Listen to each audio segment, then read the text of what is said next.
Vicky, tú me dices cuándo partir, ¿ya?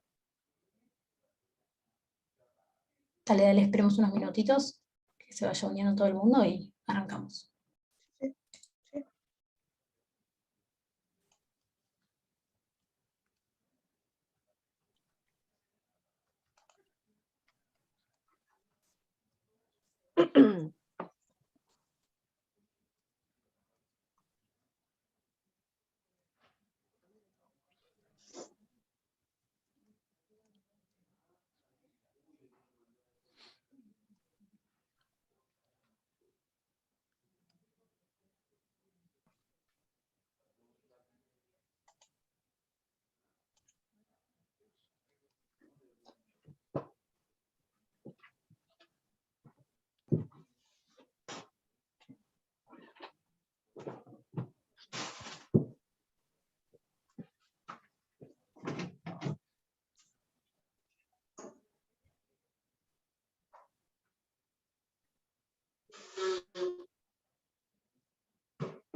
Bueno, no da el tiempo, podemos ir comenzando.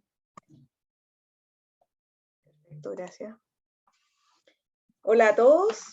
En nombre de InsurTech Chile, les doy la bienvenida a este seminario de tecnologías aplicadas en seguros que hemos organizado en conjunto con la Pontificia Universidad Católica de Chile y su Departamento de Derecho, Ciencia y Tecnología.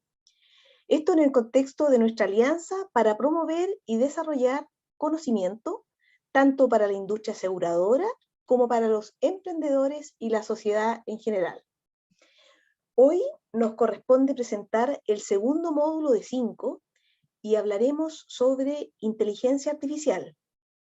Tenemos como expositores a Aleli Almazán, Adel Abed Chehad y Héctor Monge, y a Matías Arangui como moderador.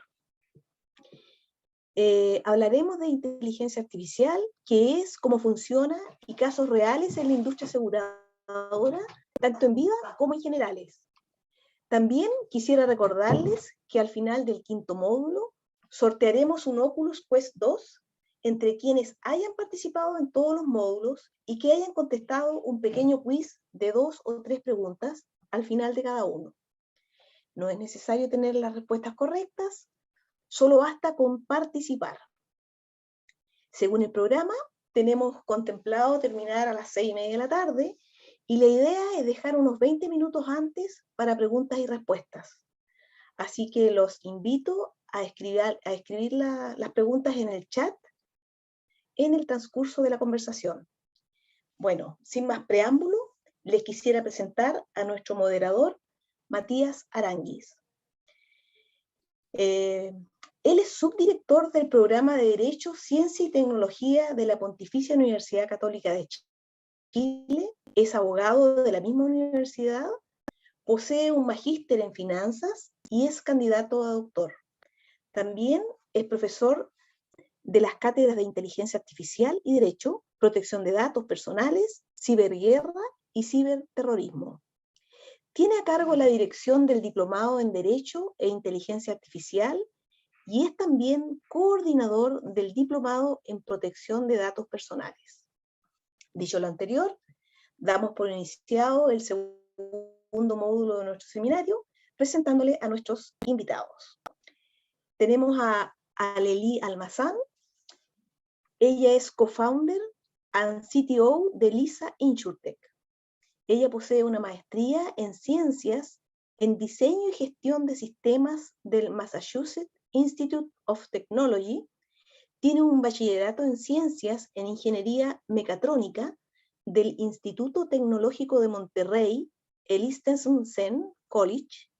Además, es ingeniera de sistemas y se ha especializado durante los últimos 11 años en innovación y emprendimiento. Luego tenemos a Adel Abed Chehad. Él es gerente de actuariado e inteligencia artificial y riesgos de FID Seguros. Es ingeniero civil industrial y dirección coral de la Pontificia Universidad Católica de Chile y coach and team coach de la International Coaching Community.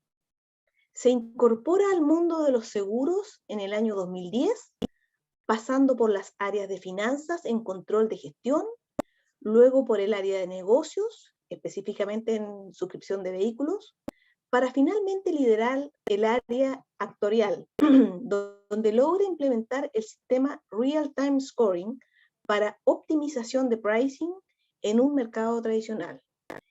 En su carrera ha formado 3 equipos actuariales desde cero y junto con el último logró comenzar la startup de FID Seguros, en la cual se desempeña además como socio y como gerente, haciéndose cargo de pricing, reservas técnicas, BI, modelos y riesgo financiero y operacional. Luego tenemos a Héctor Monge. Él es Intelligent Cloud and Azure Director de Microsoft. Es ingeniero civil industrial y máster en marketing de la Universidad de Chile y participó en el programa ejecutivo en estrategia corporativa en la Escuela de Negocios de Harvard. Él posee amplia experiencia en desarrollo de nuevos negocios, liderazgo y trabajo en equipo. Destacado por la capacidad de escuchar activamente a clientes y socios, comunicación transparente, flexibilidad, capacidad para llegar a acuerdos y pensamiento lateral. Posee además un profundo conocimiento del valor de la tecnología en los negocios, habilidades teóricas y analíticas en procesos de venta consultiva y modelado de nuevos negocios. Entonces, les dejo la palabra a nuestro moderador, Matías Aranguis. Gracias, Anita. Bueno, hola a todos. La conversación de hoy día, como bien decía Anita, la gracia es hablar de inteligencia artificial. Entonces, para no seguir en el fondo con las presentaciones, si quieren partimos con Adel, que hace una pequeña una introducción a qué es la inteligencia artificial. Después Arely nos va a hablar algo con respecto a inteligencia artificial y modelos de negocio. Y finalmente Héctor, casos de éxito, ¿no? De implementación. Y solo repito que mientras vayan haciendo la presentación, ustedes traten de ir escribiendo las preguntas, ¿no? Adel, muchas gracias si quieres partir. Buenísimo, gracias Matías. Voy a compartir mi pantalla. Mientras tanto,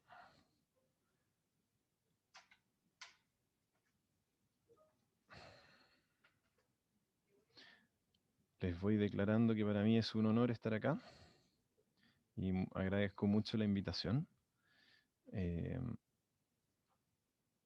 Bien, ¿se ve la pantalla? Sí, se ve, perfecto. Maravilloso. Perfecto. Entonces,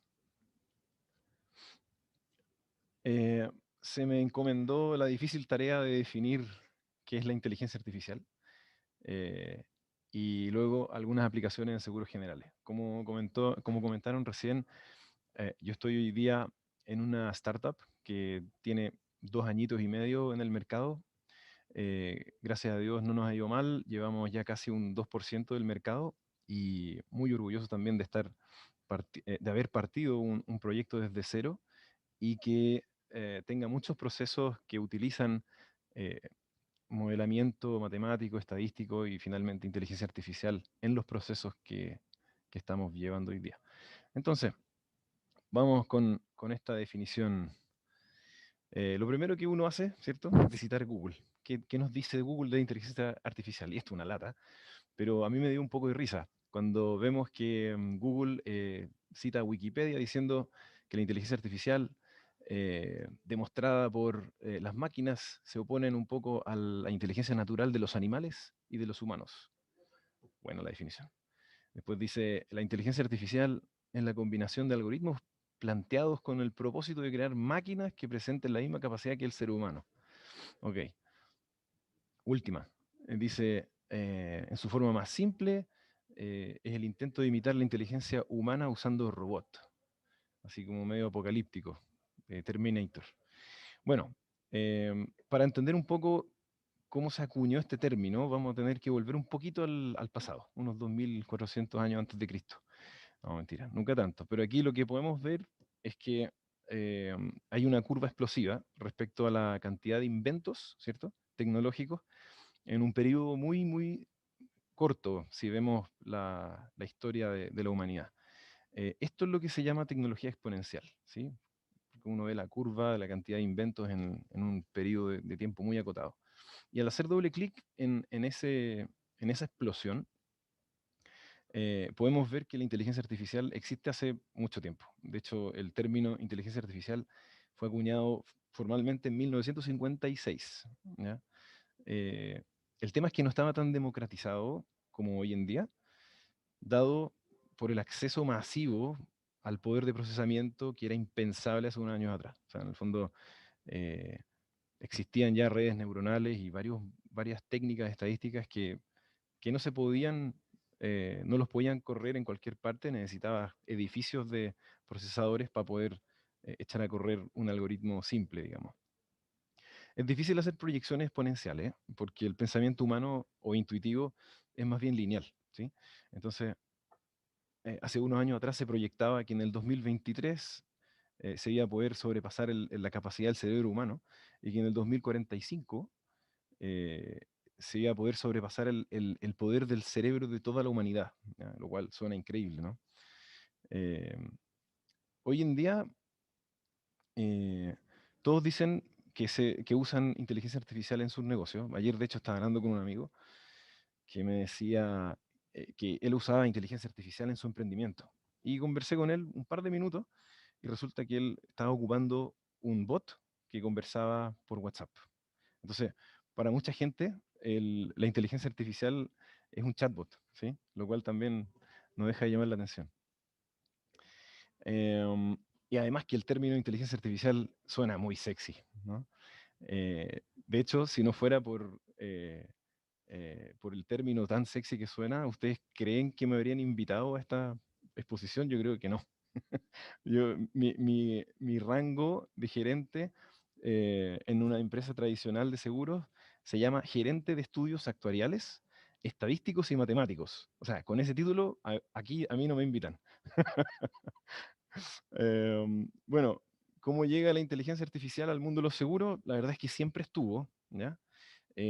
Pero no se llamaba inteligencia artificial, ¿sí? Se llamaba ciencia actuarial y ciencia matemática, básicamente.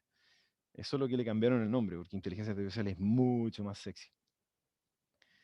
Pero bueno, para cerrar la discusión un poquito, tratar de cerrarla, porque como vieron en Google nadie se pone de acuerdo. ¿Qué es la inteligencia artificial? Para mí son técnicas analíticas prescriptivas y descriptivas basadas en algoritmos que pueden ser matemáticos o estadísticos, que eran impensables de computar hace unos 5 o 8 años atrás, y que hoy día mucha gente los puede usar con un clic, ¿sí? Suena bastante intimidante. Pero aquí hay muchas ramas de la inteligencia artificial, no voy a ahondar en esto porque es demasiada materia, y ahí les dejo este material para que puedan bucear ustedes y investigar un poco el tema. Les voy a contar un poco cómo esto se aplica al mundo de los seguros. Les puedo hablar de unos 10 o 20 años de historia donde el mercado, ¿cierto?, parte con o tiene una necesidad básica, ¿cierto? Y que hoy día es muy complejo lo que te demanda el mercado. El cliente te exige que todo sea espontáneo, que todo sea intuitivo y de alguna manera inmediato, ¿no? Entonces, uno se podía dar el lujo hace unos 10 años atrás de ser una compañía lenta, segura, blindada, ¿cierto? Pero hoy día el mercado y el cliente, finalmente, el corredor y el cliente, te exige que seas flexible, rápido, sorpresivo, eficiente, igualmente de letal, ¿por qué no decirlo? ¿Sí? Entonces, pasamos de esta figura del gladiador medieval a un ninja, súper flexible, sorpresivo, ¿ya? El tema es que, ¿qué tipo de ninja nos exige el mercado? Es un ninja que tiene que saber de visualización, de finanzas y de economía, tiene que ser seco. Estadística y matemática, no te podéis saltar esa, está ahí obligado. Programación, administración de grandes volúmenes de datos, ¿sí? Entonces, no es un ninja, la verdad es que es un Jedi. Tenéis que transformarte en un Jedi. Y como los Jedi no existen, ¿qué hacemos? En el mundo de los seguros y en todas las industrias pasa lo mismo. Finalmente terminas armando un equipo de Jedis, un equipo Jedi, perdón, donde básicamente tienes personas muy especializadas en matemática, en estadística, en economía, en programación, en TI, en computación.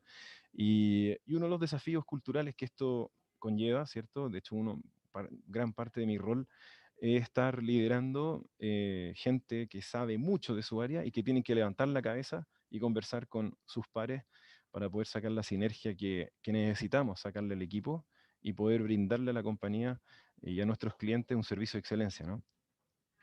Entonces, para definir qué es un actuario, todos ustedes se deben estar preguntando, ¿qué diablo será un actuario? Yo les puedo decir que el actuario que solamente es un actuario no es un actuario. Es una broma, pero lo mismo pasa con el cientista de datos. Cuando uno dice, ¿qué es un cientista de datos? La verdad es que es un tema multidisciplinario y hay que estar navegando en muchas disciplinas donde hay que saber un poquito de todo, independientemente de que sea seco en un área, y finalmente el trabajo en equipo es esencial para poder sacarle brillo a esta situación. Yendo directo a lo que hacemos nosotros acá en Compañía de Seguros Generales. Esta es una lista extensa, pero voy a tratar de ser lo más rápido posible. En términos de pricing, nosotros básicamente calculamos los precios de casi todos los productos que vendemos. Y el desafío acá es cómo usamos inteligencia artificial o modelos matemáticos en esto. Básicamente lo que tenemos que hacer es cuando vendemos una póliza, no sabemos cuánto nos va a costar, porque la probabilidad de que se siniestre, ¿cierto? Depende de la persona, qué edad tiene, dónde maneja, básicamente cuántos hijos tiene, ¿cierto? Qué morosidad presenta. Entonces estamos ocupando hoy día más o menos 35 variables que proyectan el costo de la tupla persona y el riesgo asegurado. Finalmente eso te traduce, la estimación de ese costo es una predicción, ¿cierto? Y ahí es donde entra el tema de la inteligencia artificial o de los modelos matemáticos, modelos estadísticos. En definitiva, hablamos de predecir los precios de la competencia. Entonces, si uno cotiza una póliza, tenemos varios competidores en varios canales. Nosotros lo que hacemos es tratar de predecir cómo la competencia estima ese riesgo, básicamente para entender en qué está el mercado y poder nosotros también ofrecer una prima o un precio justo. La probabilidad de que un cliente deje la compañía, el churn ratio, y ahí aplicamos técnicas de supervivencia, ¿ya? Cox era el más clásico, es como de 1970, y como podrán ver en los años 70, 80, 90 no se podía correr eso, era muy difícil. Hoy día es una técnica muy usada, y nosotros la tenemos para justamente calcular quiénes son las personas que dejan la compañía para comprar un seguro en otro lugar. Lifetime value, ustedes lo conocerán por temas de marketing. Probabilidad de conversión, cuál es la probabilidad de que un cliente venga a cotizar conmigo y que cierre conmigo, ¿sí? Cuál es la probabilidad de que renueve su póliza. Ahí tenemos técnicas de modelos logísticos, modelos matemáticos también. También podemos hablar de elasticidad al precio en nuevos negocios y en renovaciones. Qué tan propenso es el cliente a aceptar un aumento de precios en su póliza. Esos son ejemplos, ¿cierto?, donde nosotros, como compañía de seguros, para poder tomar una decisión a quién le subimos el precio o cómo lo hacemos, a qué segmento de clientes, ahí es donde está todo el tema de inteligencia artificial que nos permite y nos ayuda, ¿cierto?, a tomar una mejor decisión. Lo mismo en temas de reservas técnicas, que es un tema normativo, tenemos que predecir cuánto dinero necesitamos proyectar y guardar en una compañía de seguros para no quebrar, porque nosotros vendemos promesas, ¿cierto? Y nos regulan eh, para garantizar que esa promesa se va a cumplir. ¿Y cómo? Básicamente nos revisan los bolsillos, ¿ya? Dicen, tengo que tener tanta plata el próximo mes, si no la tengo, me multan. Entonces ahí también tenemos modelos predictivos para que el modelado versus lo real siempre esté en sintonía y que no hayan tantas brechas. Una de las chorezas que también aplican en el negocio son los chatbots y los speechbots, perdón, que es lo que más vende básicamente, es lo que les decía al principio. No, yo ocupo inteligencia artificial en mi negocio y resulta que es un chatbot. Eh, Más allá de eso, esto te ayuda a generar autoatención, ¿cierto? Y a escalar con bajos costos, ¿ya? Lo mismo con los modelos de detección de fraude, eh, y otras oportunidades de negocio que Héctor va a desarrollar mucho más que yo, como los seguros parametrizados, que básicamente se gatillan, por ejemplo, cuando se llega a un umbral climático. Si hay por ejemplo, una lluvia como la de ayer y mata toda una plantación, se gatilla el seguro y se indemniza al afectado, ¿sí? Bueno, aquí un poquito de deep dive en lo que hacemos en pricing, solamente comentarles que para poder calcular el precio final, pasamos por predecir el costo de pérdida, el costo de la competencia, la probabilidad de cierre, la probabilidad de caída y la elasticidad del cliente, tanto en nuevos negocios como en renovaciones. Esto básicamente te genera flujos distintos con modelos predictivos distintos para poder entregar un solo precio. Y todo esto tiene que suceder en menos de 5 segundos en varios canales. Entonces, si un cliente llega por Compara Online, por ejemplo, a cotizar un seguro, tenemos que ir, traer data externa, meterla y homologarla, después meterla a la juguera, ¿cierto? Calcular el costo de pérdida, el costo de los precios de la competencia, no dejar plata arriba de la mesa, todas las chorezas que hacemos en pricing, y luego entregarle los precios al cliente. En todo esto tiene que suceder en menos de 5 segundos, ¿ya? Estos son los robots que tenemos básicamente que van cotizando de forma automatizada en distintos portales para poder obtener una media estadística, ¿cierto? Y poder decir, ok, qué tan lejos estamos de la competencia, y poder ser más agresivo en ciertos segmentos y no serlo cuando no están en el apetito de riesgo de la compañía. Y aquí está básicamente el resumen de todo lo que les he estado contando. Cuando entra un cliente a la compañía, pasa por 6 modelos predictivos. Cuando renueva su póliza, también pasa por otros 6 modelos predictivos. Se le ofrecen campañas de cross-selling, de upselling. Si tiene un siniestro y tiene un NPS muy bajo, o sea, reacciona mal ante el servicio, su probabilidad de caída es muy alta. Entonces vamos y tratamos de retenerlo con campañas de retención, descuento en su renovación o descuentos de las siguientes cuotas. Al revés, el cliente que está muy feliz con su servicio, podemos subirle la prima porque sabemos que su willingness to pay es mayor, ¿sí? Entonces todo esto está en conjunción en modelos de lifetime value, justamente para poder entregar no solamente el servicio de excelencia, sino que mantener una prima justa en toda la cartera. Y lo más importante, mantengan la calma y confíen en su actuario o en su cientista de datos. Si uno no genera esa confianza con el resto de la compañía, con los corredores, con los clientes finales, es difícil que le crean a los modelos, ¿sí? Por lo tanto, es de suma importancia que todo este trabajo que uno hace, que básicamente podría estar en un laboratorio, genera modelos matemáticos muy lindos, o inteligencia artificial muy sexy, si no lo pide el negocio y el negocio no lo valida, finalmente queda en un paper escondido en alguna carpeta, en algún computador, y no genera el valor que dice generar, tanto en impacto en la sociedad como en la compañía, como en comunidades de personas.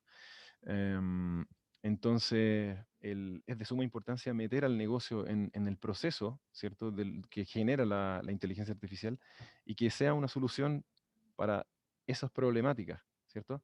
Y que no sea tecnología por tecnología o inteligencia artificial por inteligencia artificial. Bien, cumplí con mi tiempo, así que agradezco mucho la oportunidad y quedo atento a las preguntas.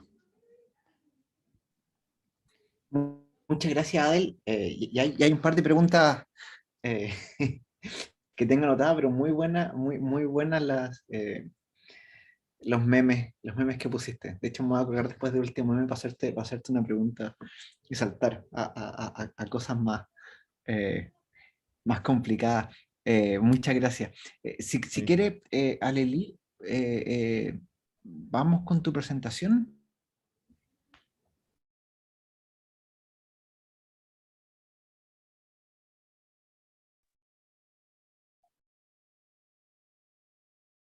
Listo, ahí se ve la pantalla, ¿ven? Sí, se ve perfecto. Perfectísimo. Bueno, en el caso de Elisa InsurTech, también muchas gracias por invitarnos, por abrir el espacio para dar la oportunidad de conversar de estos temas que, como bien dice Adele, se vuelven cada día más sexys. A veces no sabemos por qué, pero sabemos que son trend topic, que de alguna manera tenemos que estar involucrados en la conversación porque implica, es difícil no darse cuenta que es hacia donde nos estamos moviendo desde el lado de las aseguradoras y los que pudiéramos ser proveedores o aliados de las mismas. En el caso de Elisa InsurTech, precisamente la inteligencia artificial se vuelve parte de nuestro core y del valor agregado que ofrecemos a nuestros clientes B2B.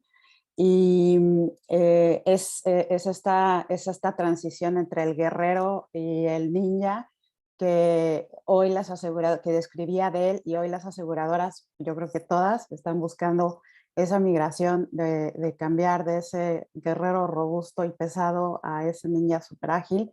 Y bueno, hay muchas cosas que considerar en el medio para poder llegar a ese destino. ¿Cómo es que nosotros estamos utilizando al día de hoy la inteligencia artificial para acompañar a las aseguradoras a convertirse en este ninja flexible? Una de las formas es catalizar la eficiencia de sus procesos.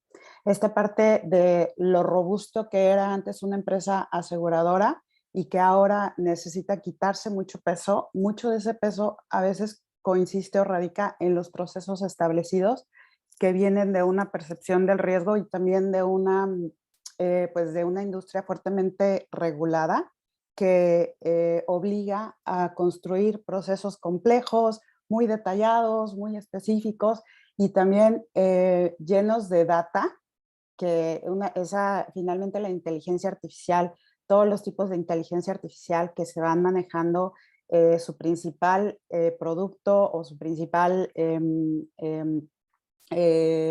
input son los datos.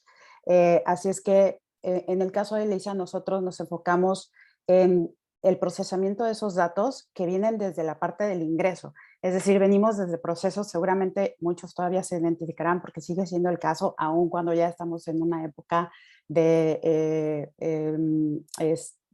términos como inteligencia artificial, como reconocimiento de imagen, como reconocimiento de texto, como aplicaciones, web services. O sea, todos sabemos y tenemos este diálogo, pero ¿cómo lo estamos usando, no? ¿Cómo estamos cambiando? Todavía tenemos algunas empresas que siguen haciendo fuertemente un proceso pesado, manual, ingresando datos manualmente, recibiendo los documentos del cliente, invirtiendo mucho en estos customer services que le dan esta primera atención al cliente para tratar de agilizar el proceso y que este proceso entonces pues tenga o ofrezca no solamente una mejor experiencia a sus clientes, sino una reducción del costo.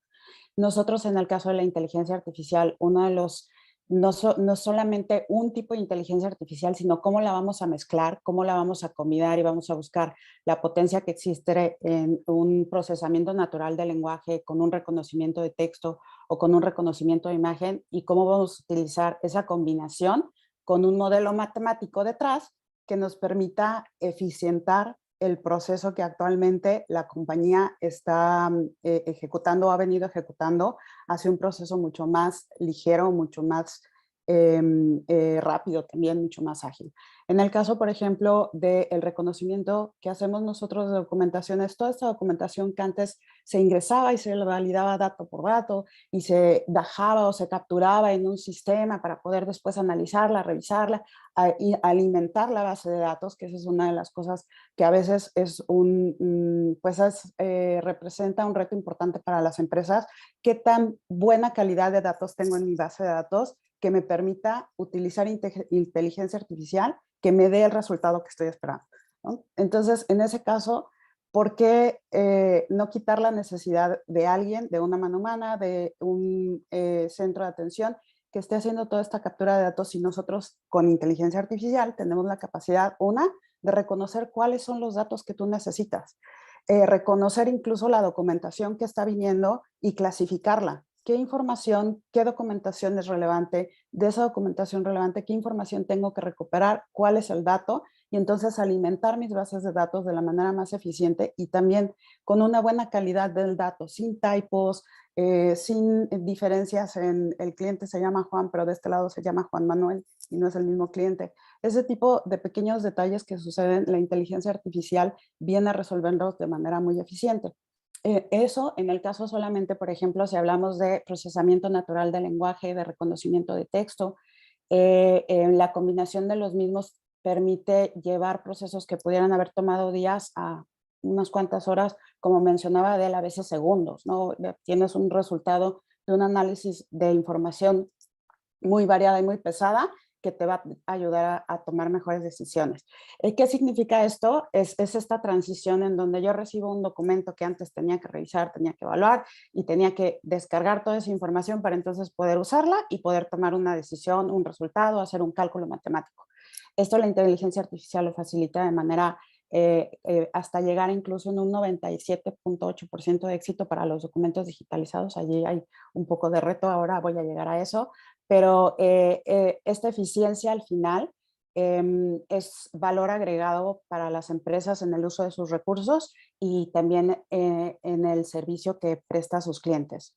¿Qué pasa si cambiamos solamente uno de los elementos de esta combinación o uno o dos de los elementos de esta combinación de inteligencia artificial? Entonces ahora voy a utilizar reconocimiento de imágenes para poder identificar una imagen, leerla, analizarla, una red neuronal que me va a permitir identificar qué estoy viendo, de qué se trata. Hay un aprendizaje previo. Estos entrenamientos que podemos hacer de la inteligencia artificial que son escalables, es decir, puedo ir aprendiendo más y más, de tal manera que me vuelva tan bueno en reconocer lo que estoy viendo y en proveer un análisis que el resultado prácticamente va a ser el exacto o lo más cercano al exacto para darle una respuesta a mi cliente. Incluso una vez que tenemos bases de datos con datos de calidad y alimentadas con millones, dígase un Google, a veces en Google está no necesitamos más que 2 o 3 entradas de caracteres para obtener el resultado que estamos buscando. Eso es lo mismo que traduciríamos cuáles son los datos que está utilizando una aseguradora, por ejemplo, una aseguradora que evalúa daños. ¿Es necesario hacer todo este proceso de ir a evaluar y de ver, sacar fotografías, documentar, llenar 1000 formatos, o simplemente necesito la imagen de mi cliente, un hecho previo y puedo de manera acertada evaluar cuál fue el daño y determinar cuál es el costo que está detrás, de tal manera que este proceso para mi cliente implique una cuestión de minutos en lugar de tomarse 2 o 3 o 4 días y un experto y una visita. Esto es lo que actualmente, o esta es la oferta que nosotros estamos haciendo desde LISA, explotando las diferentes combinaciones que podemos tener de la inteligencia artificial. ¿Cuáles son, bueno, qué se logra con esto? Cuando logramos una correcta aplicación y tenemos también las entradas y la materia prima necesaria, estamos dando a las compañías o estamos dando a nuestros clientes la capacidad de tomar decisiones ágiles, incluso automáticas. ¿A qué nos referimos con automáticas? Muchas veces el paso entre obtener el dato, validarlo, que las validaciones, la realidad es que son tareas repetitivas donde no quiero tener a un recurso o un actuario o a alguien que debería de estar haciendo otro tipo o dándome, proveyendo a la compañía otro tipo de beneficio, no lo quiero tener ocupado con esto. Esto lo puede hacer la inteligencia artificial. Si tengo el dato y si tengo la lógica detrás, que en muchas ocasiones son lógicas muy complejas, como la ecuación que mostraba Del al final de este es el journey, que puede ser algo complejo o puede ser algo muy sencillo, que finalmente lo dejamos o lo podemos dejar del lado del cálculo de las computadoras. Voy a tomar decisiones más ágiles, incluso decisiones automáticas, en donde no necesito un mayor uso de recursos más que haber alimentado mi modelo. Un uso eficiente de los recursos y mejor calidad de los datos. Esta parte de mejor calidad de los datos no solamente es las bases de datos que puedo armar y que representan un valor para el Big Data Análisis, para que pueda entender mejor dónde estoy ubicado en precio, en competencia, dónde está mi mercado, dónde me está yendo bien, dónde me está yendo mal, pero también qué riesgos estoy tomando. Estoy pagando posibles casos que pudieran ser un fraude y no estoy reconociendo documentos que pudieran ser apócrifos, información que no empata entre lo que me está diciendo mi cliente y lo que me está mostrando en sus imágenes. Finalmente hay una limitante, si bien se dice ya hay una discusión alrededor de todo esto de que la inteligencia artificial va a llegar a superar la inteligencia humana. No sé si la inteligencia humana, lo cierto es que la capacidad de la inteligencia artificial de ver cosas que el humano deja ir simplemente porque es humano es cierta. La cantidad de datos que puede procesar la inteligencia artificial no se va a comparar con la cantidad de datos que nosotros como personas pudiéramos llegar a procesar. Entonces hay una oportunidad, finalmente hay una convivencia entre la inteligencia humana y la inteligencia artificial que nos debe de llevar a estas eficiencias, ¿no? Estos resultados que benefician no solamente a las empresas, sino a sus clientes, a quien reciben sus productos o sus servicios. Finalmente, la atención, bueno, una de las cosas lo indicaba o lo mencionaba Adel con el NPS,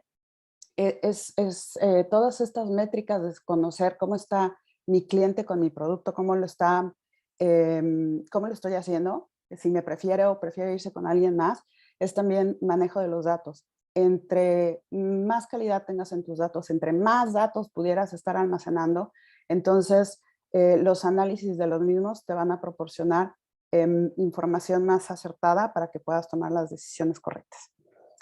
¿Cuáles son los retos? Todo suena maravilloso, parece que está perfecto. La realidad y algunas en la experiencia que hemos tenido con nuestros clientes es cuál es el nivel de digitalización de las empresas. La inteligencia artificial, como ya lo hemos dicho en repetidas ocasiones, se ha vuelto un término sexy, pero no necesariamente estamos listos para traerlo a bordo. Y es una de las preguntas y una de las evaluaciones que también vemos siempre con nuestros clientes como aliados estratégicos es ¿qué tan digitalizado estás? ¿Qué tan listo estás para esto? ¿Hay alguna manera en la que pudiera ayudarte para que tu nivel de digitalización saque el mayor provecho de la inteligencia artificial? Y no solamente se limita a las empresas, estamos hablando también de sus propios usuarios. A veces esa fuente del dato y ese dato que los usuarios nos están proporcionando tiene una calidad que no nos va a ayudar mucho a querer llegar a la meta de digitalización o de uso de inteligencia artificial que queremos llegar. Entonces, hay algunos retos que todavía estamos en ese camino, buscamos finalmente que muy poco sea el menor de los problemas, pero sigue existiendo. Comprensión y buen manejo de expectativas va muy relacionado. ¿Qué tan digitalizado estoy yo y qué tan listo estoy para incorporar la inteligencia artificial, para utilizar todos los datos que estoy recopilando? Y finalmente, y creo que bastante relevante, la convicción orientada al cambio. El incorporar a tus procesos inteligencia artificial, como lo hemos hecho con muchos clientes, ahí, no solo en los grupos, esto tiene que ser como una cultura de cambio, de aceptar un poco de riesgo que implica el uso de obtener la información por medios poco tradicionales, que ahora ya se vuelven más tradicionales, como pudiera ser la inteligencia artificial. Bueno, creo que ahí en pro del tiempo, en Lisa InsurTech estamos utilizando inteligencia artificial para poder llevar a las aseguradoras, a nuestros clientes, acelerar su proceso de digitalización y de incorporación para mejor toma de decisiones y mejor satisfacción de sus clientes. Así es que creo que, no sé si me pasé un poco, pero... No, está perfecto. Muchas gracias, Lely. Al contrario. Muy interesante la presentación, además me parece que vamos como penetrando cada vez más en términos técnicos, así que creo que es una buena continuación de la presentación de Adel, y también tengo varias preguntas, ya están escribiendo preguntas en el chat, así que les pido a los participantes que las sigan escribiendo para poder usarla al final, y si les parece, vamos con la presentación de Héctor. Héctor de Microsoft. Héctor, el escenario es todo tuyo. Perfecto, muchas gracias. ¿Se escucha bien? Sí, y la presentación también la pueden ver. También se ve bien. Estupendo. Sí. Bueno, muchas gracias, Matías, y y muy honrado por la invitación. Cuando me invitaron a ser speaker de esto, la verdad que encontré súper entretenido poder participar de esto. Y cuando me di cuenta de la audiencia y el nivel de expertise que tenían mis compañeros de speaker, sentí una presión un poquito de ponerme al día y entender un poquito más de esta industria. Para mí, yo no estoy acostumbrado a trabajar con industrias permanentemente en específico, trabajo con todas las industrias y tengo un equipo que se especializa. Así que me puse a estudiar un poquito para poder empaparme un poquito más de los desafíos de esta industria y complementarlos con mi experiencia y mi día a día, que tiene que ver mucho con escuchar clientes y ayudarlos a usar la tecnología para resolver problemas de negocio y transformarse. Entonces, voy a partir un poquito con algunas citas que encontré dentro de mi investigación rápida para darle contexto un poquito a esta presentación. Como todos, investigué en Google, estuve leyendo el Digital Insurance, el InsurTech Journey, llamé a algunos amigos que trabajan en la industria de seguros y me pude hacer una idea un poquito de dónde están los desafíos principales. Y también pues, traté de contrastar un poquito el concepto de inteligencia artificial. Y ahí me encontré con muchas cosas que Abel ya comentó, como esta primera cita formal de la inteligencia artificial del profesor John McCarthy de Stanford en 1955, y la contrasté con una definición de hoy día un poquito, de cómo en Microsoft vemos la inteligencia artificial, que básicamente es como hoy día todas las entendemos. Y lo que primero me llamó la atención es que tecnológicamente estamos hablando de lo mismo que yo estudié hace 20 años en la Escuela de Ingeniería en Bochef, recuerdo. O sea, los modelos matemáticos, las redes neuronales, son cosas que llevamos muchos años y son modelos conocidos. ¿Cuál es la gran diferencia? Y uno, cómo la ve rápidamente acá, es cuando ve la definición de hace 50 años y la de hoy día, son los ejemplos que se ponen. El ejemplo en ese momento era cómo diseño un sistema, un algoritmo que me permita jugar ajedrez y ganarle a un humano. ¿Ya? Eso era como el gran desafío de la inteligencia artificial. Hoy día, cuando uno ve definiciones, los problemas a resolver son cómo hago que un auto maneje de manera autónoma y segura en la calle. Eso te habla un poquito de la evolución de la inteligencia artificial y cuál es el gran, y esto lo habló de alguna manera Lelí, Adel ya y otros speakers de este foro, es que la tecnología disruptiva que hay detrás es lo que permite que estos modelos que antes eran discretos y eran muy costosos de implementar y muy poca gente los podía hacer, hoy día son públicos. ¿No? Hoy día son modelos, los sensores, la data está disponible de manera gratuita para inventar cualquier negocio.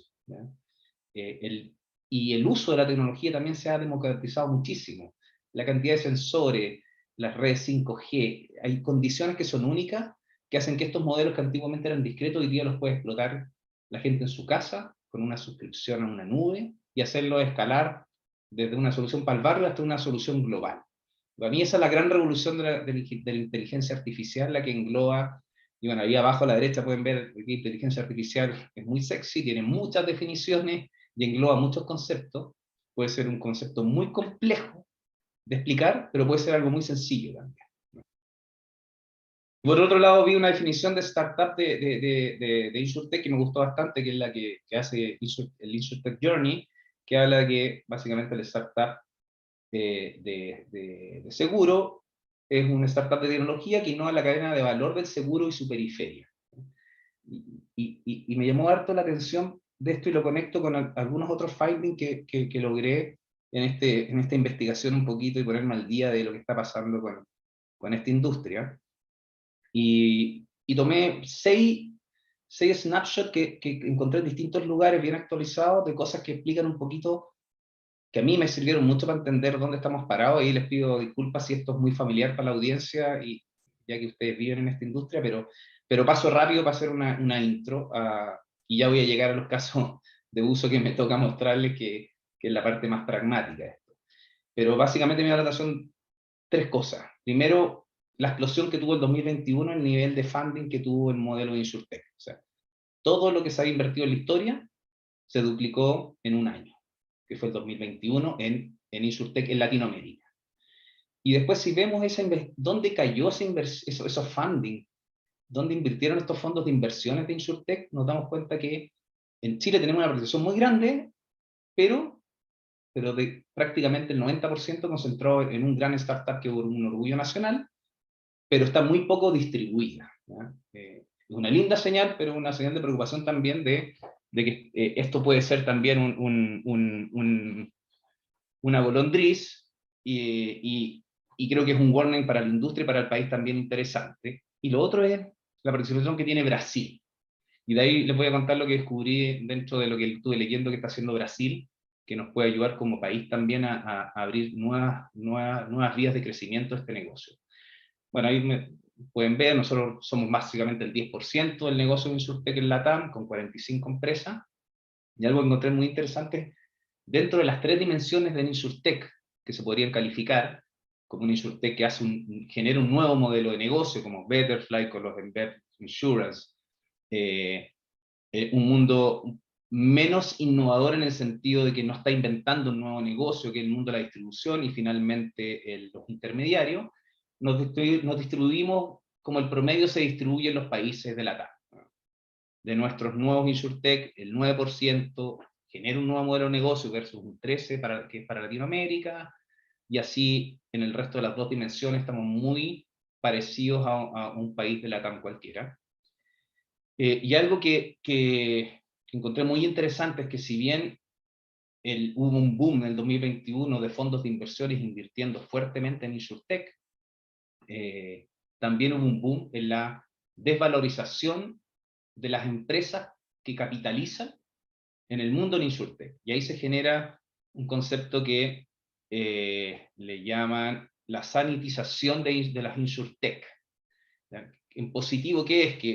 Que ya supuestamente lo que dicen los expertos, que pasamos una ola, porque el mundo de capitalización bursátil de InsurTech bajó un 48% de valorización, pero mientras la industria de InsurTech tradicional creció un 20%. Por lo tanto, te habla que el negocio de seguros sigue siendo un negocio muy interesante a nivel global y sigue creciendo, pero hay una limpieza natural que le llaman, y que aquí el Alex Horvitz, el CEO, founder de HCL, pone una cita que me gustó mucho, que dice: es muy fácil confundir la valorización con la creación de valor, que tiene que ver con esta obsesión que a veces la tecnología nos lleva a crear negocios que son apasionantes tecnológicamente, pero que no resuelven un problema a escala que termina consagrando un negocio genuino en el tiempo.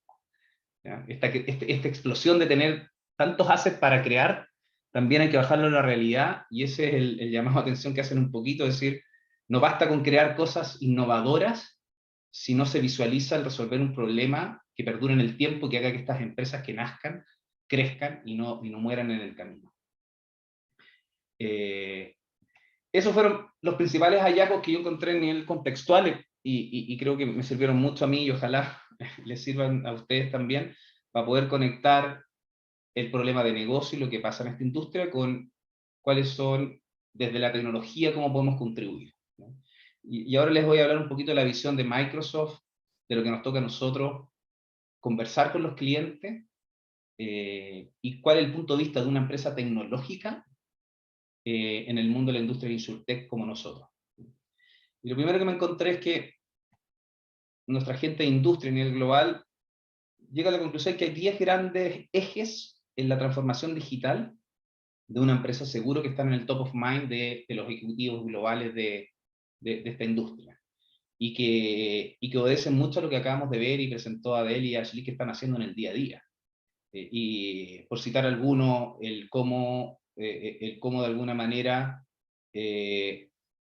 genero servicios inteligentes y autoservicios, cómo optimizo esos canales, cómo transformo mis legacy, mis sistemas antiguos de core de seguros a un modelo de core de seguros que me acompañen con esta agilidad, que muchas veces eso conlleva proyectos importantes de reimplementación, transformación,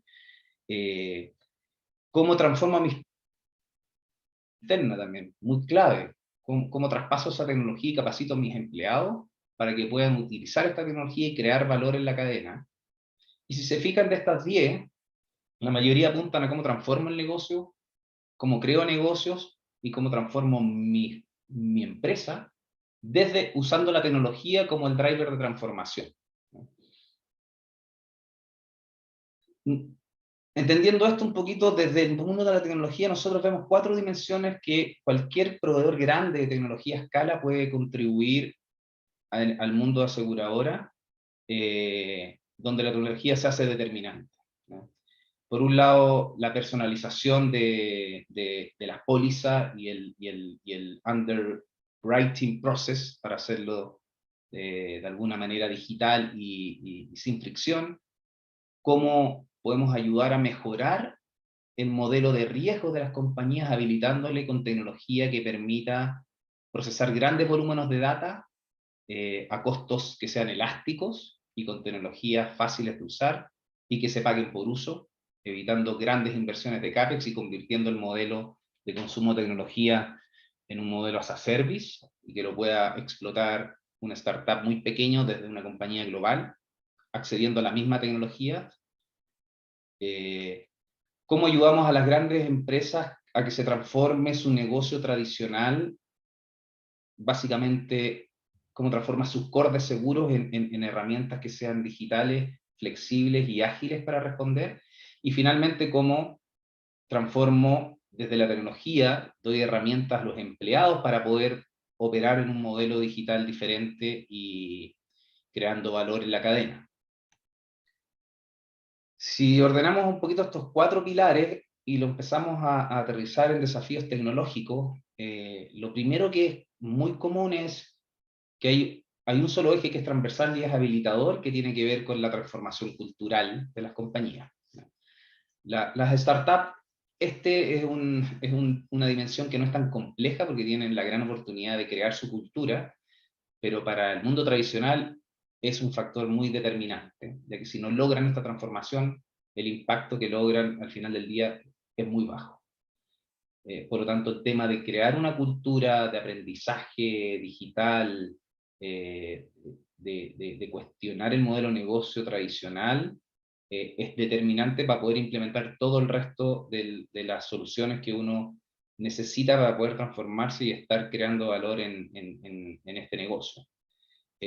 Temas, por citar algunos ejemplos, en Customer Experience, bueno, cómo creo un proceso de underwriting digital. Ahí la semana pasada la niña de Joycar mencionaba su solución, y yo recordé que en la pandemia recuerdo haber visto esa publicidad desde Sura. Al final después me enteré que era Joycar el que estaba detrás, y fue una experiencia espectacular. O sea, me llegó el cartridge a mi casa, lo conecté a mi auto, y mandé la foto, y en 24 horas estaba suscrito a un seguro, sin haber conversado con nadie, con un costo mucho menor que pagaba, y con una satisfacción tremenda.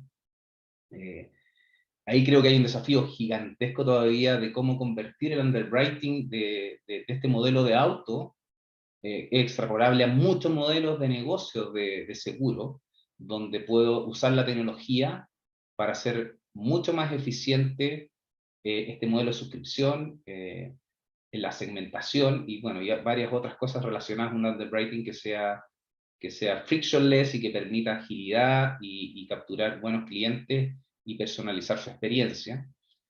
La creación de nuevos modelos de negocio, bueno, eso requiere obviamente la tecnología como habilitador, y tener este equipo multidisciplinario que comentaba Abel, que a todos nos toca orquestar un equipo de expertos, pero ponerlos con un objetivo común, que es resolver un problema de negocio. Yo creo que eso es uno de los grandes desafíos de esta industria y de otra, es cómo uso esa expertise en pos de crear un modelo de negocio que no sea un desafío tecnológico per se, sino que sea la tecnología que viene a resolver una necesidad. Y les voy a mostrar algunos ejemplos. Ahí estuve en un foro la semana pasada de startups en Estados Unidos, donde llegaron a presentar unos ejemplos muy revolucionarios de creación de nuevos modelos de negocio, que creo que pueden abrirnos luces de tipos de modelos de negocio que se pueden inventar, incluso para seguros, que no existen y que la tecnología por primera vez habilita crearlos. Después está el proceso, y esto es una oportunidad gigantesca con el foro. Sí, disculpen. Perdón que te interrumpa, pero ¿te parece 3 minutitos para ir cerrando, para poder pasar a las preguntas? Vale, voy mucho más rápido. Y Y nada, me refería al cómo mejorar el modelo de negocio y finalmente cómo evitar el tema de ciberseguridad acá, y fraud detection es un factor muy determinante que no podemos olvidar. Me voy a saltar este slide porque aquí están básicamente las 3 dimensiones con algunos casos de uso muy específicos de tecnología.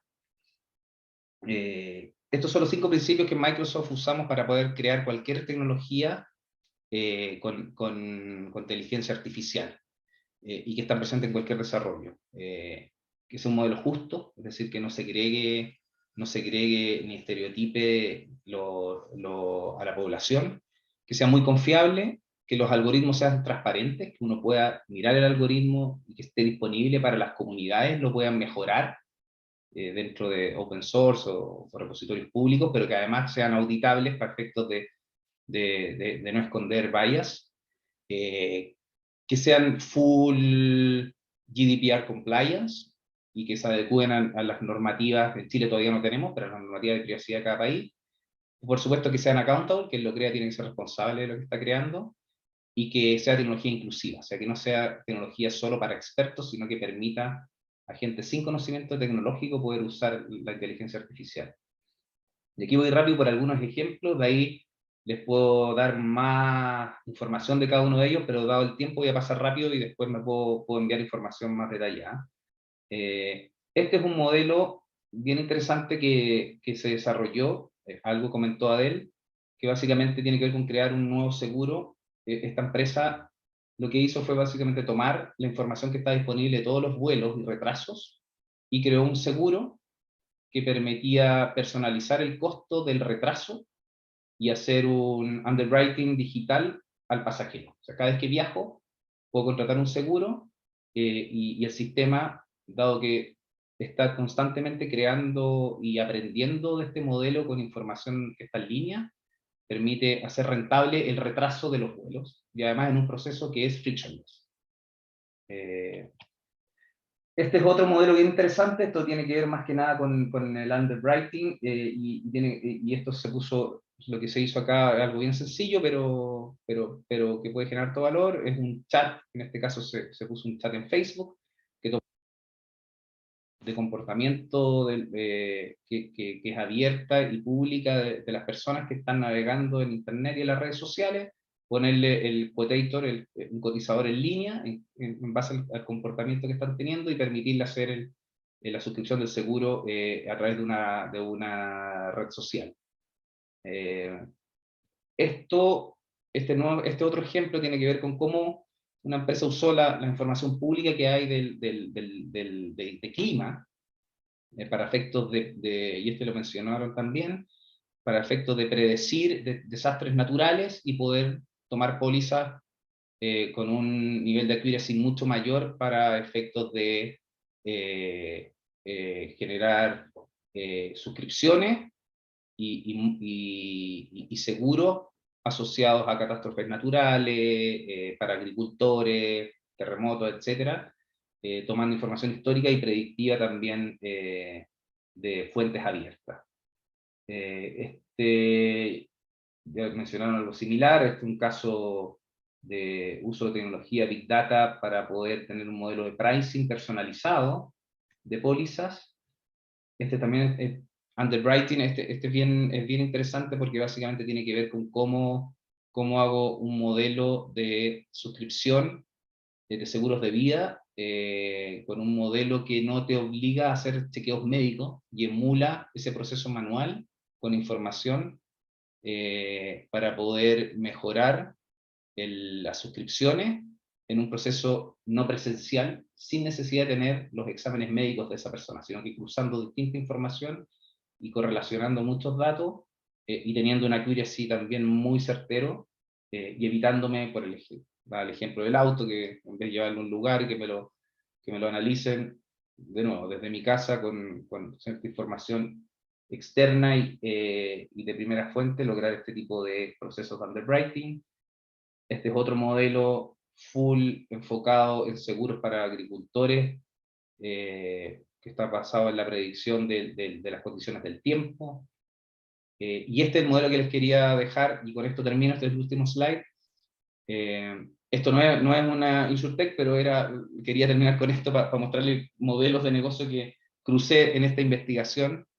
Y este, por ejemplo, es un reloj, se puede comprar hoy día en Estados Unidos, que tomó toda la tecnología que tienen, que hoy día se está usando para enfermos de diabetes, que permite medir los niveles de la sangre en línea, y lo cruzó con toda la experiencia de soluciones como Fitbit, nutricionales, como una y de comportamiento saludable, y lo que te permite al final del día, por ejemplo, es medir en línea la ingesta de calorías en tu cuerpo y cruzarla con la información de quema de calorías. Entonces uno dice, esto no existe. O sea, un reloj, lo pongo y tengo información, cada vez que como, me calcula lo que estoy comiendo, y yo pensaba, bueno, ¿qué pasa con este tipo de tecnologías que están haciendo todo el día y cómo puedo tomar una fuente como esta, un data source como este que nace y cruzarlo con otras cosas? Y uno piensa en el modelo Betterfly, que toma información de todas las herramientas abiertas de quema de calorías y comportamiento saludable, y se empiezan a abrir una cantidad de tecnologías que uno puede crear valor, que son increíbles. Y con esto termino, y esta es una de las citas que más me gustó de un libro que leí hace poco, que es un tipo que es brillante, la verdad, que el director del Instituto Leonardo da Vinci, que es un futurista, y que básicamente lo que te dice es, imaginándose el futuro, uno cambia el presente. Y eso es un ejemplo un poquito de los desafíos que tenemos hoy día. O sea, con la potencia de tecnología que tenemos hoy día, podemos imaginar un futuro que no existe y crearlo hoy, en base a esa visión que tenemos. Y crear esa visión creo que es uno de los temas más apasionantes que tiene el mundo startup, no solo en InsurTech, sino que son las futuras industrias que nos van a guiar. Y bueno, les dejo este código. Aquí hay un paper bien interesante de Microsoft con el punto de vista de insurance desde una tecnológica, bien interesante para leer. Nada, con eso, muchas gracias y quedo aquí disponible para dudas y seguir conversando. Muchas gracias, Héctor. Bien completa tu presentación y creo que además da un marco general, eh, para la discusión. No sé si Vicky puede hacer que no, salgamos todo eso. Muchas gracias. Hay un par de preguntas del público y le agradecería si además nos escriben más preguntas, pero tengo un par de preguntas primero a propósito de las conversaciones o de la presentación. Entonces quiero partir tal vez con Adel y su presentación, y me sumo a una de las preguntas que se hizo. Tu última slide habla del keep calm and trust your actuary, ¿no? O sea, como mantener la calma y confía en tu actuario. Pero el actuario hace, y como bien lo explicabas, ¿no? Hoy día se apoya bastante en el uso de herramientas de inteligencia artificial. Y eso nos trae la pregunta de la explicabilidad. Hoy día, en general, ¿no? Cuando hablamos de herramientas de inteligencia artificial, las más complejas, en general, no todas, pero en general tienden a ser un poco más, tener más precisión, pero mientras más complejas también son más difíciles. Eso hoy día, ¿cómo lo están resolviendo o cómo lo enfrentan? Porque hay por un lado un problema para la industria, ¿no es cierto? Para la empresa, de decir, estamos tomando decisión y sabemos por qué llegamos a tal decisión, o tal vez no necesariamente sabemos, pero funciona. Y por otro lado, podemos tener el problema regulatorio, ¿no? Cuando venga un regulador y nos diga por qué hicieron tal cosa, y uno dice, mira, tengo los antecedentes como lo entrené, tengo las variables que tomo en consideración, no sé exactamente, o no puedo dar una respuesta como los reguladores estarían satisfechos. Entonces, ¿cómo hoy día las empresas, o tu empresa en Fit Seguro, ven el trabajo, la explicabilidad de los algoritmos? Ya, mira. Justamente como te enganchaste ahí del tema de la confianza. Entonces, hoy día hay dos cosas que uno tiene que lograr cuando disponibiliza modelamiento predictivo y prescriptivo en producción, digamos. Una,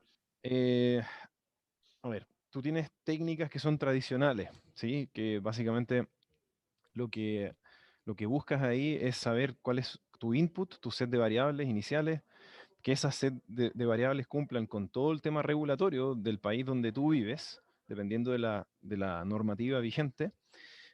Hay países donde no puedes ocupar, por ejemplo, el sexo de la persona, si es hombre o mujer. Eso está prohibido, por ejemplo, en algunos estados de Estados Unidos, em, por darte un ejemplo, ¿sí?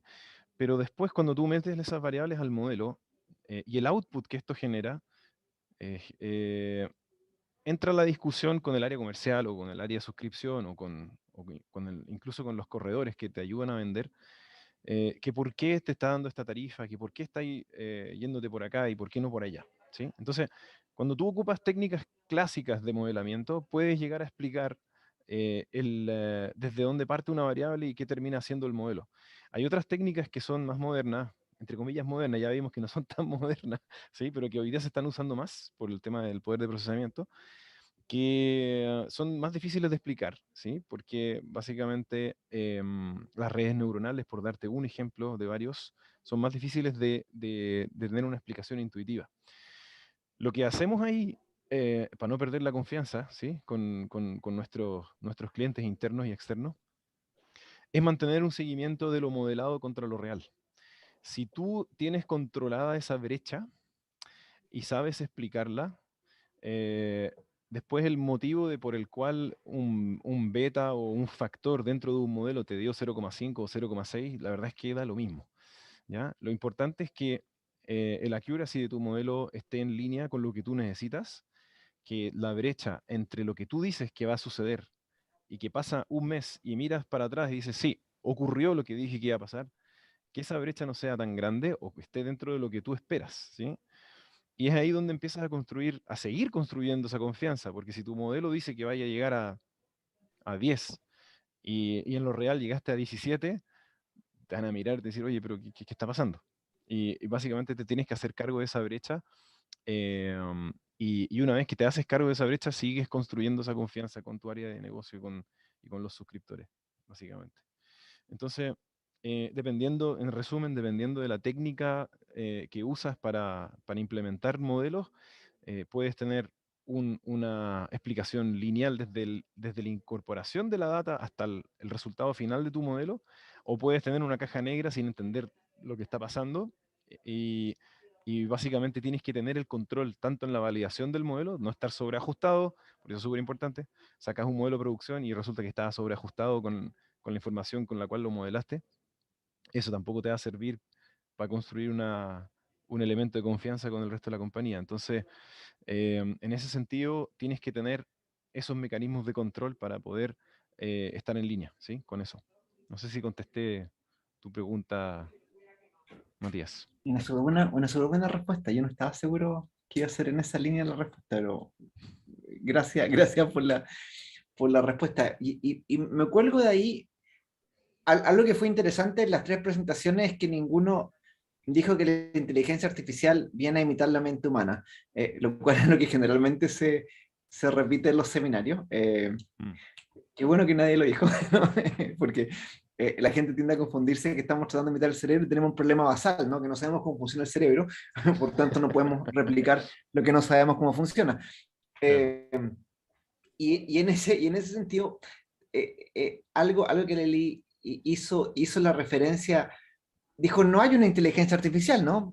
Inteligencia artificial, y también lo dijo Adel, son varias técnicas, y hay varias técnicas distintas, y ahora hacía referencia a las que son tal vez más clásicas en uso, no en creación, versus las que son más modernas en uso. Entonces sabemos que la inteligencia artificial, o las inteligencias artificiales, o las técnicas de inteligencia artificial, o como lo queramos expresar, tiene diferentes formas que siguen diferentes lógicas. Y me sumo, y me agarro a la pregunta que hizo ahora en el chat Alejandro Monterroso, y se la hago a Lely. ¿Cuán diferente, ¿no? ¿Cuántas Alejandro pregunta, ¿no es cierto? Dice, ¿cuántos siniestros deben analizarse antes de tener certeza por ramo de cuál es la estimación? ¿No? ¿Cuántos ejemplos deberían usarse? Sabemos que hay algunos ejemplos que se requieren poquito de ejemplos, ¿no? Y ahora están como one-shot training, ¿no? Y todas estas técnicas que tratan de entrenar con muy poquito. Hay unas que necesitan cientos y cientos de datos, pero eso nos trae al problema principal de la data. Entonces, Arely, aprovecho la pregunta de Alejandro en el chat. ¿Cuántos ejemplos requieren para lo que están haciendo? Y otro, ¿cuán difícil es, como tú bien decías, el tema que los datos sean exactos, ¿no? Lo que se dice como el garbage in, garbage out. Si meto basura, voy a sacar basura. Entonces, si nos puede hacer como tal vez un acercamiento de eso, particularmente en lo que tiene que ver con seguros, que yo creo que más la pregunta es fundamental. Sí, la verdad es que esa la respuesta cuando nos dicen cuántos son los datos. Digo, nosotros hemos establecido, por ejemplo, un mínimo de al menos 200 sets documentales, que no es que estemos hablando, por ejemplo, de 200 documentos de uno solo y ya está, ¿no? De ahí tomo. ¿Por qué? Porque finalmente el cruce de la información es también lo que le provee una certeza al proceso, porque es la certeza de la data y la certeza del proceso. Entonces, vamos sumando finalmente estos valores para dar un resultado total y como tú dices, garbage in, garbage out. Entonces, ¿pero qué pasa? Que finalmente no todos los clientes o no todos quien quiere utilizar la inteligencia artificial puede partir de la misma calidad de los datos. Y ahí es donde esta combinación de tecnologías va a permitir, ¿por qué? Porque entonces tomamos la inteligencia artificial, tomamos los datos de entrada y a lo mejor tenemos poca calidad, pero podemos hacer una lógica intermedia que te permita tomar esta calidad baja, digamos, o esta poca muestra que tienes. También hemos encontrado que algunos clientes dicen, es que mi proceso apenas tiene unos años que se digitalizó. Entonces, en realidad, datos disponibles para esta actividad no tengo tantos. Tengo datos aquí en el papel, ¿no? Y esa también como son escenarios que hay que considerar y que hay que reconocer, porque finalmente también para eso se puede construir una solución. Como bien lo mencionabas, siempre lo mejor es todos los que tengas. En este proceso de digitalización, una de las cosas que vale la pena es esa laguna de datos que puedas tener al momento de incorporar tecnologías como la inteligencia artificial. El prepararte para eso te va a ayudar a que esa laguna de datos se vuelva un database, algo más estructurado, ordenado, que sepas qué tipo de datos, qué calidad de datos tienes y también cómo lo vas a poder utilizar. Y lo que no tienes construido, no importa. Este paso de voy a utilizar inteligencia artificial para poder construirlo y es el punto de partida, ¿no? Y la realidad es que muchas veces, a veces con poquita información, como tú bien decías, dependiendo del contexto, la complejidad del contexto para la que vamos a usar esta información, porque también eso no es lo mismo. A veces hay casos bien sencillos que entra una factura, un respaldo y listo, se paga. Ojalá todos fueran así, la verdad. Ese sería el sueño, nuestro sueño de todos nuestros clientes, que así fueran sus casos. Pero la realidad es otra, ¿no? Hay muchísimas diferentes vías de solución que hoy la mente humana, la inteligencia humana, es quien hace esa toma de decisiones. Pero hay siempre una oportunidad de construir esa lógica, de absorber esa lógica que humanamente se está aplicando, volverla una lógica de computadora, una lógica de manejo de datos, una lógica que puedas hacer por medio de tu core tecnológico con una o múltiples soluciones, y entonces de ahí ya solamente es almacenar. No hay más que la oportunidad de que tus decisiones sean siempre mejor que pues la inteligencia humana solita. No, muchas gracias. Creo que bien completamente la respuesta. Arely, solo para recordar los que se metieron después al chat, es de Lisa InsurTech, y ahí salto a Héctor, y también tomando las preguntas de una pregunta que hizo Matías Rojo en el chat, que también nos preguntó la semana pasada, así que gracias Matías por participar. Con respecto a los estándares, ¿no? Microsoft como empresa presta distintos servicios, ¿no? Y servicios con diferentes plataformas, ¿no? Diferentes, en el fondo tiene un set de productos, plataformas, servicios distintos. Y hay un problema en general de compliance, ¿no? O sea, en Chile, como bien decía Héctor, no tenemos todavía una legislación en materia de protección de datos actualizada. Hay países que sí tienen, Brasil tiene una legislación bastante avanzada, ¿no? Hay otros países de la región que han sacado sus legislaciones, pero Chile al menos estamos bastante atrasados. Sin embargo, algunas empresas chilenas tienen que acogerse a la legislación europea, ¿no? Por con quién están tratando. Entonces, hay un problema de cómo se adecúan, ¿no? Cómo yo puedo cumplir diferentes estándares y cómo lo está haciendo hoy día Microsoft en ese sentido, ¿no? De tratar de cumplir diferentes estándares en diferentes países. Súper, gracias Matías, a ambos por la pregunta. Mira, a ver, voy a partir de lo más general. Nosotros los productos de Microsoft los diseñamos no en Chile, se diseñan fuera, particularmente en Seattle, donde están las grandes polos de científicos armando esto. Y algo que es súper interesante, el equipo de diseño, cuando uno habla de soluciones de tecnología, hay tres maneras de consumir tecnología en general. Software as a Service, que básicamente es úsalo. Platform as a Service, que te pasó la plataforma, pero tú construye usando estas herramientas que ya vienen prearmadas. Y el modelo más básico, que es Infrastructure as a Service, que básicamente ya ahí está el servidor, el storage puesto en la nube, tú sobre eso crea tu solución. ¿Dónde se concentra el desafío para un proveedor de tecnología como nosotros? Es en la parte PaaS y SaaS, porque prearmamos o armamos soluciones para los clientes, donde nosotros adquirimos el compromiso de que sean concebidas con una mirada de GDPR compliance, desde el punto de vista del algoritmo, y ahí el equipo de desarrollo es un equipo que es híbrido, son abogados expertos en este tema, que trabaja con los desarrolladores para efecto de embeber en la creación del producto, asegurarse que viene internalizado esa condición de borde de diseño.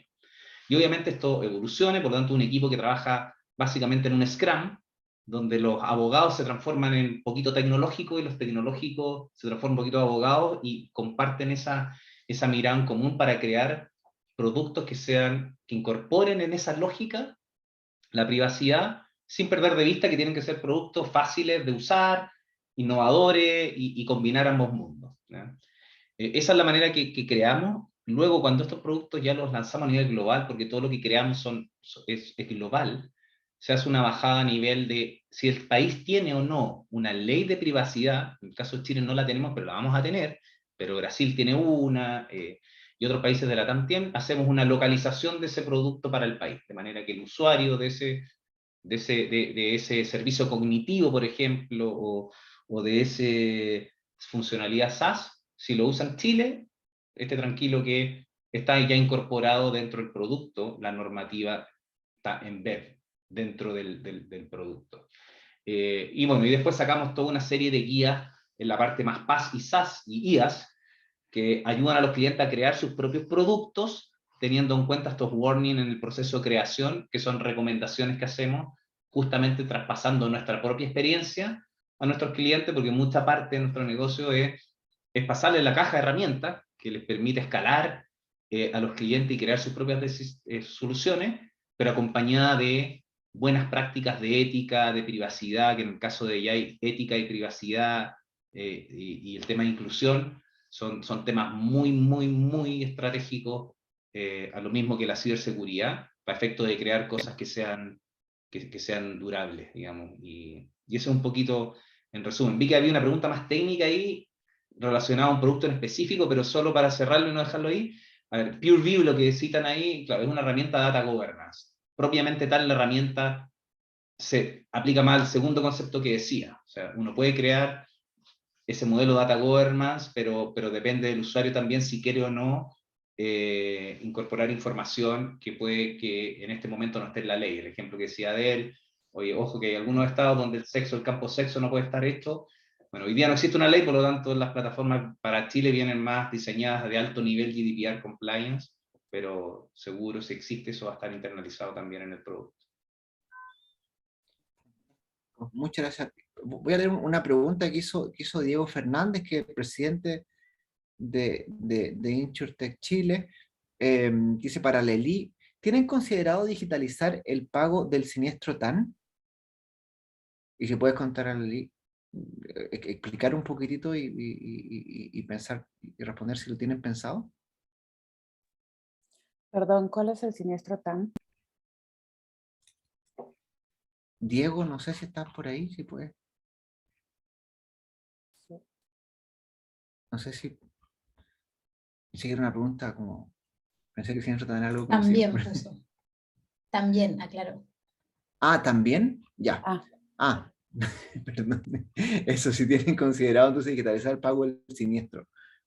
claro, de hecho, allí una de las dependencias, bueno, sí, finalmente, ¿qué sucede? Que dentro del core tecnológico muchos de los clientes tienen diferentes vías de pago y también las casuísticas que pudieran existir cuando pagas a un cliente, cuando pagas a una institución, cuando pagas a varios beneficiarios, dependiendo del tipo de siniestro del que estemos conversando, pues las vías de pago van a ser distintas. Entonces, ¿qué sucede? Que una de las formas en la que estamos atacando esta situación es, bueno, ¿cuál es tu forma de pago? ¿Hasta dónde podemos llegar en el proceso? En donde si finalmente la orden de pago es el último punto que tenemos nosotros como dentro de este proceso que estamos ejecutando para la compañía, pues hasta ahí llegamos. Si dices, no, necesitamos finalmente que tú hagas directamente la distribución de este pago, entonces es una regla de negocio y hasta ese nivel nos alcanzamos. La dependencia es mucho asociada a la empresa, cómo administra este último paso.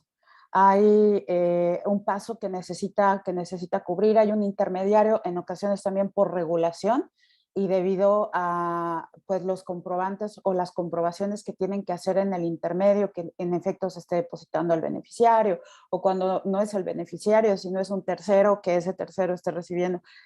Hay oportunidades en las que principalmente al día de hoy analizamos el proceso, vemos hasta dónde podemos llegar, cuál es la oportunidad de conectividad que tenemos también con el cliente y finalmente ejecutar ya sea hasta la orden de pago o si es directamente el envío al sistema de pagos establecido con la compañía, bueno, pues hasta ahí llegamos. Me sumo a eso a una pregunta más como de visión, y si les parece con esta pregunta ya, salvo que hagan más preguntas los asistentes, ¿cómo ven, y si les parece pueden responder en el mismo orden que hicieron la presentación, cómo ven el futuro, pero concretamente, ¿no? De la implementación de estas tecnologías en seguro? Entonces, ¿cómo ven de aquí a 5 años? Se van a simplemente, que puede ser una opción, ¿no? Van a ser mucho más automatizados los procesos, van a haber cambios en los modelos de negocios, van a haber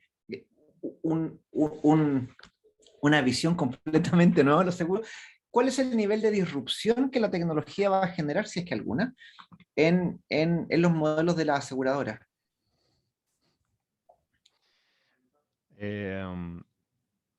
Matías, está buena la pregunta porque, mira, me acordé de una anécdota muy chistosa. Yo partí mi carrera en finanzas, en control de gestión, y tomé una decisión en un momento, se me dio la oportunidad de pasarme al área de suscripción, donde estaba también el área actuarial y se veía de una manera eh, como más de estudios estadísticos, ¿ya? Entonces yo me iba a hacer a apoyar un poco en las dos áreas, a aprender harto ahí. Entonces, cuando tomé esa decisión a la semana, creo que fue en el año 2011 esa cuestión, 2010, eh, a la semana sale publicado que Google estaba sacando el auto que se manejaba solo, ¿ya? Y me acuerdo perfecto, yo estaba sentado trabajando, ya me había cambiado de área, ¿cachai? Me pasé al área de suscripción de vehículos, ¿cachai?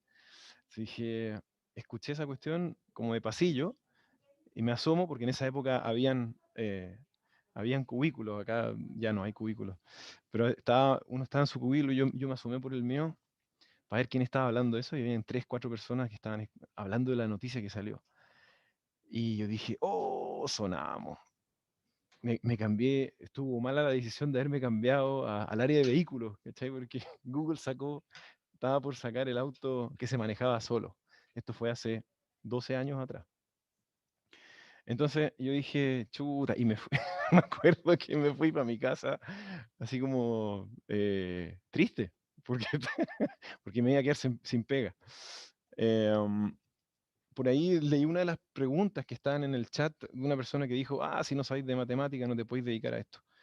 No sé si transmití un poco, fui muy drástico con el tema de matemática y estadística. La verdad es que todos quieren hacer inteligencia artificial y nadie quiere estudiar matemática y nadie quiere estudiar estadística. Esa es la verdad. Pero no necesariamente tienes que ser seco en matemática o en estadística, ¿ya? Como es multidisciplinario el tema, yo he visto sociólogos dedicándose a esto y son secos, secos. Y tienen una intuición que muy poca gente tiene. Entonces, le dan valor al proceso, le dan valor al análisis, por lo tanto, no pierda la esperanza. El tema de las matemáticas no es el 100% de toda esta cuestión. ¿Qué veo yo para el futuro? Como te di esa anécdota, yo creo que lo que se ha vivido en los últimos 5 años es esta democratización de estas técnicas actuariales o de inteligencia artificial, o como queramos llamarlo. Lo que yo veo son áreas de negocio más empoderadas y viviendo, ¿cierto?, esta información y esta toma de decisiones desde un punto de vista más analítico y de alguna manera que venga a enriquecer esa guata comercial o esa guata o esa intuición de hacer negocio, que básicamente, de verdad, que el futuro, yo soy muy, muy práctico en este tema. No creo que sea del estilo Terminator, donde vamos a ver máquinas caminando. Bueno, lo estamos viendo, ¿sabes? De repente están estos robots que hacen el aseo, etcétera, etcétera. Pero en los negocios yo veo más las áreas de negocio más empoderadas en este tema, con acceso mucho más fácil, sin necesidad de que haya alguien traduciéndole de qué se trata el modelo o este scoring que estamos sacando de acá, sino que más bien tener estos comerciales y estos suscriptores entendiendo ese lenguaje mucho más cercanos a ese idioma y a esa disciplina. Por lo menos yo lo veo así. Y todavía estamos esperando que se acaben los autos eh, que se manejan manualmente. Ya han pasado 12 años, no sé cuántos años tienen que pasar para que eso suceda, pero sí, de repente uno como esos pensamientos lineales que uno tiene versus los pensamientos exponenciales, uno nunca sabe. Así que dejo la anécdota ahí, que fue bien chistosa para mí. Yo me acuerdo y me río de esa situación, pero se repite constantemente, así que sigue vigente. Esa es mi visión. Eh, a propósito, muchas gracias, la anécdota está buenísima. Claro, uno cuando pensaba que en eso, bueno, quién se iba a ver afectado, ¿no? Hay un video en YouTube, si la gente lo quiere buscar, Elon Musk desde el 2014 diciendo el próximo año tenemos autos que se manejan solos. Y todos los años lo dice el 2014, 2015, 2016, 2017. Y le ha funcionado bien para levantar plata. Claro. No sé si Alelí, palabra, en esa misma línea, palabras finales ya para ir cerrando, si les parece. Sí, mira, definitivamente creo que no vamos a ver un cambio, ya lo estamos viendo. Uno de los factores bien que ha sido drástico, lo reportaba, lo comentaba McKinsey en su reporte de adopción de inteligencia artificial. El 50% de las personas que respondieron a ese survey está ya adoptando inteligencia artificial.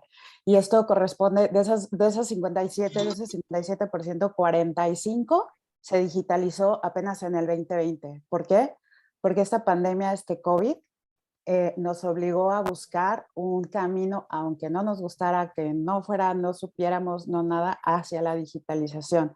Entonces, hoy tenemos una sociedad en general más digital, más entendida, obligada sí por la situación que se presentó, pero al final es un acelere que está dando a algo que hubiéramos esperado que fuera más gradual y más lento. Entonces, forzosamente, este cambio y este acelere que representó la pandemia en muchos aspectos, nos deja una sociedad pues más digitalizada, una sociedad también más preparada para la adopción de nuevas soluciones, más dispuesta también a hacer cosas de manera remota, a tomar medidas, a almacenar datos, a proporcionar sus datos también. Entonces queda como un montón de retos adelante de ello, pero sería, pues, no sé, sería como estar con una venda en los ojos, decir, no creo que no van a cambiar mucho las cosas. Ya